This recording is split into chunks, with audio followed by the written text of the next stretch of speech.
안녕하세요. 속풀이 짬뽕 알뜰 세트입니다. 큰 뇌조라는 새가 있는데요. 번식기의 수컷은 굉장히 호전적으로 바뀌어 무엇이든 공격해 앵그리버드 밤 캐릭터의 모티브가 되었다고도 합니다. 내셔널 지오그래픽에선 수컷끼리 싸우던 큰 뇌조가 한 마리를 제압하고는 옆에 있던 검독수리한테도 겁없이 덤비는 스토리가 나오는데요. 그렇게 큰 뇌조는 검독수리에게 최후를 맞이했다고 하네요. 이번엔 이렇게 분노 조절 못해서 참교육 받아 유명해진 사람들을 모아봤습니다. 그럼 한번 볼까요? 첫 번째는 파출소 돌진한 포크레인입니다. 2016년에는 신호위반으로 걸렸다는 이유로 순찰차를 상대로 보복운전한 20대가 잡혔다는 뉴스가 있었는데요. 이분이 그냥 커피라면 TOP가 있었습니다. 바로 이분인데요.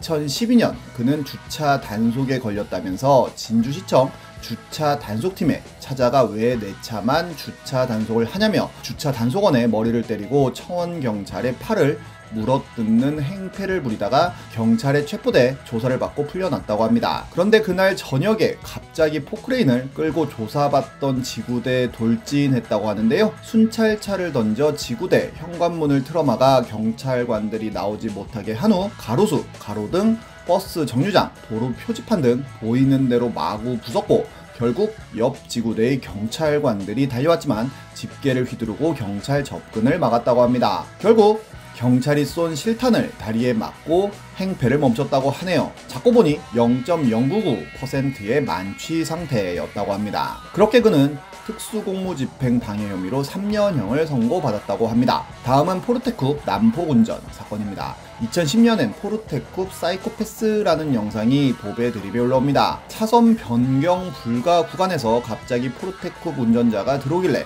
빵 했더니 이후로 지속적으로 운행을 방해하고 급정거를 하는 등 위협 운전을 했다는데요. 몇 분간 길막과 급정거가 지속되었고 큰 사고가 날 뻔합니다. 결국 불박 차주가 포르테쿱 옆으로 가서 내리라고 하니 내릴 듯 하더니 도망갔다고도 합니다. 이때만 해도 이런 보복 위협 운전에 대한 개념이 많이 없을 때였는데 이 글은 굉장히 유명해져 분노의 레이서로 많은 뉴스에도 나오고 네이버 검색어 상위권에도 진출합니다. 분노한 보배드림 회원들은 나름 문짝 2개라고 저런 거냐며 차량의 넘버와 색상 등을 분석해 신상을 알아냈고 포르테쿱 동호회의 서울 경기 부지역장이라는 정보를 공개하게 됩니다. 순식간에 그의 신상은 전부 털려 인터넷에 올라오게 되는데요. 결국 그는 사건 3일 만에 보배드림에 사과문을 올리는데 정말 지옥 같은 3일이었다며 국내외 대표 포털에서 신상 정보가 퍼지며 가족, 학교가 알게 되고 정상적인 생활이 불가능한 수준에 이르렀다면서 YF 차주와 동호회 회원들 포르테쿱 차주들에게 사과의 말씀을 드린다는 내용이었는데 본인의 사진과 동영상을 게시한 회원들에 대해서는 부득이하게 대처를 할 수밖에 없는 점을 진심으로 유감스럽게 생각한다는 이야기도 함께 했습니다. 그리고 포르테쿱 동호회 회원들 중 몇몇은 보배드림 사람들이 좀 심했다며 죄송하다고 했을 때 한마디 했으면 됐지 사람 하나 죽어야 좀 조용해지려나 라며 차라리 시원하게 주먹 다짐 한판 하라는 옹호하는 글들을 올리면서 쉴드를 쳐줬다고 하네요. 그리고 보배드림에서도 저게 반성문이냐 협박문이냐는 비판도 올라왔지만 반성했으니 계속하면 마녀 사냥이라며 이제 자제하자는 반응을 보였고 관련된 모든 글들이 삭제되며 지금은 전설 속의 난폭운전으로 기억되고 있습니다. 주차하고 싶어서 분노 조절을 못하는 분도 유명했었는데요. 올해 6월엔 이거 고소하게 되면 상대방 처벌이 어떻게 나오냐는 질문과 함께 문자 메시지 캡처가 하나 올라옵니다. 집 대문 앞에 주차가 되어 있길래 전화를 2번이나 했지만 전화를 안 받자 차 안 빼시면 주정차 위반으로 구청에 신고합니다 라고 문자를 했는데 다짜고짜 전화 받으라며 반말로 인간적으로 신고는 너무한 거 아니냐면서 욕까지 하는데요. 내가 어떤 인간 쓰레기인지 보여줄 거라며 어차피 가족도 다 잃고 모든 거 다 잃고 살아서 아무것도 없으니 가만 안 둘 거라고 합니다. 이후로도 전화를 안 받자 전화 받으라고 하더니 또 모든 거 다 잃고 살아서 빚도 많고 가족도 없다며 집 앞이라며 빨리 나오라고 하는데요. 하루 종일 집 앞에서 기다릴 거라면서 쉽게 포기할 것 같냐면서 내가 얼마나 집요한 사람인지 보여준다고 합니다. 그러면서 계속 어차피 난 이제 끝났다며 내가 포기할 것 같냐는 말만 합니다. 글쓴이가 이 정도의 협박 문자는 징역행인 거 아시길 바란다며 차 안 빼면 구청에 말한다는 게 이 정도까지 반응할 거냐고 하자 신고 왜 했냐며 신고는 인간적으로 아니라며 주차 벌금 본인한테는 큰돈이라는 이야기를 합니다. 하지만 글쓴이는 구청에 연락한다고 했지 신고를 했던 건 아니었는데요. 주차 신고는 안 했고 살해 협박으로 경찰 강력계 고소장 내러 간다고 하니 언제 죽인다고 했냐며 칼로 나를 찔러서 죽이라고 했다는 변명을 하고 법대로 하자고 하자 이런 걸로 합의금 뜯는 놈이라며 다시 욕을 하길래 합의 1000만원 줘도 안 할 테니 걱정 말라고 했고 어차피 인생 끝났으니 신고하라고 합니다. 그리고 얼마 있지 않아 말을 함부로 해서 정말 죄송하다며 글자를 잘못 읽고 그랬다며 돈 낼 걱정에 이성을 잃었다는 사과를 하는데요. 그렇게 장문의 문자를 보내면서 마무리가 됩니다. 하지만 글쓴이는 해당 차주는 가정도 있고 직업도 괜찮은 거로 안다며 고소하게 되면 합의는 안 할 것이라고는 했는데 고소를 진짜로 했는지에 대해서는 알려지지 않았습니다. 다음은 배달부한테 갑질한 사람들입니다. 올해 초 배민에는 음식 사진이 아닌 상처 사진을 올린 리뷰가 올라옵니다. 괜히 포크 가져다 달라고 했다가 시비 걸려서 얻어맞았다고 합니다. 동영상까지 찍어 놓았다며 2명을 구타한 거 처벌 받을 수 있도록 노력하겠다고 씁니다. 그냥 눈을 마주쳤다는 이유로 때렸다고 하는데요. 좋게 안 넘어갈 거라며 괜히 돈만 날렸다며 마무리를 짓습니다.